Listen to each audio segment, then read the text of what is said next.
Now we're going to put the sides on this here. And I just happened to, I was cutting some wood the other day and I had a piece of scrap wood here. And it's just 1.5 inches long, and I think we'll go ahead and use it because it'll be a lot simpler. What we'll do is cut it. We'll cut 2 pieces of it. We'll mark it here. We'll go ahead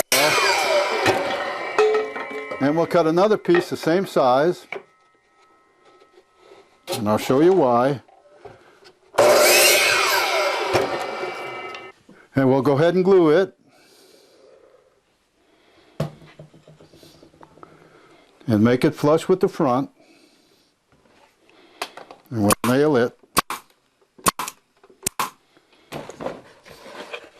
We'll do one on this side, same way.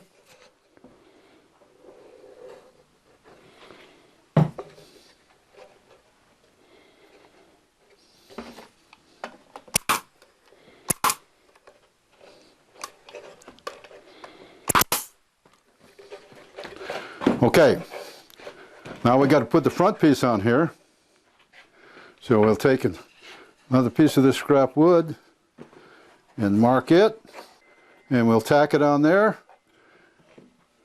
And this will be the catcher for the seeds, for the bird seeds.